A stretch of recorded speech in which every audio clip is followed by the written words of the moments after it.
Назрань район новостроек. Незаконных потребителей газа коммунальщикам искать долго не приходится. Все они буквально на виду. Первый адрес и представители газовой компании сразу фиксируют нарушение. От газопровода прямо в дом протянут резиновый шланг.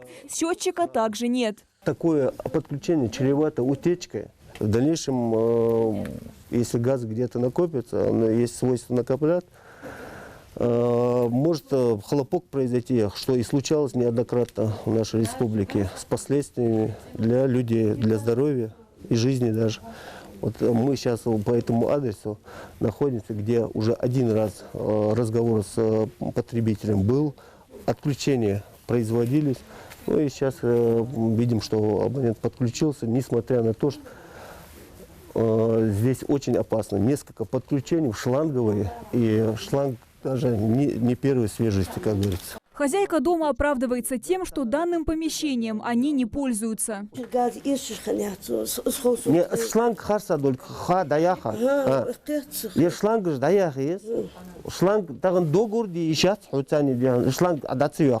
Незаконные врезки в первую очередь ставят под угрозу здоровье и благополучие самих потребителей, в который раз объясняют газовики. Надо понимать, что газ опасен не только взрывом, но и отравлением. Часто незаконные врезки делают с использованием непригодных для этих целей материалов – полипропиленовых и пластиковых труб, что приводит к утечкам в местах врезок и создает угрозу взрывов. Во дворе этого дома высока вероятность несчастного случая. Стоит зажечь спичку, ЧП гарантировано.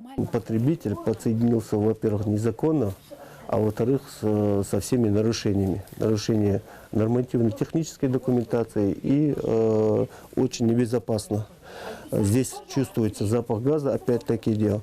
Тем более помещение, здесь уже помещение, хоть и небольшое, хоть и проветривается, но чувствуется запах газа.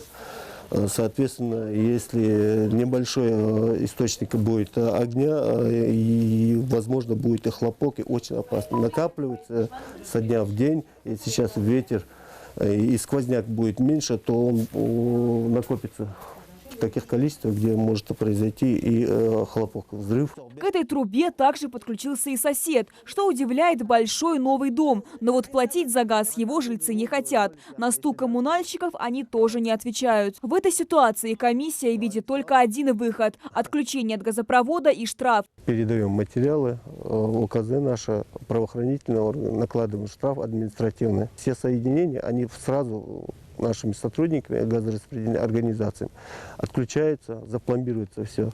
И, соответственно, от основного соединения на газовой трубе отключается. Идет отключение газосварки. Бригаду для отключения газа специалисты уже вызвали. Но с абонентами, которые впервые пойманы на незаконном подключении, газовики не столь категоричные. С ним проводят разъяснительную беседу, выписывают штраф и дают срок, чтобы устранить нарушение.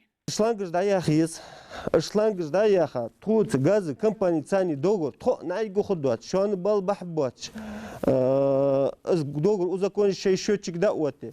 Заключить соглашение на поставку газа – единственный законный путь, чтобы вернуть ресурсы в эти дома. Незаконные врезки в любом случае не доведут до добра. Тем более, что газовики рейды не прекратят, пока до жителей не дойдет, что пользоваться коммунальными благами на законных основаниях и проще, и выгоднее. Амина Бокова, Асхаб Белакиев, Новости 24.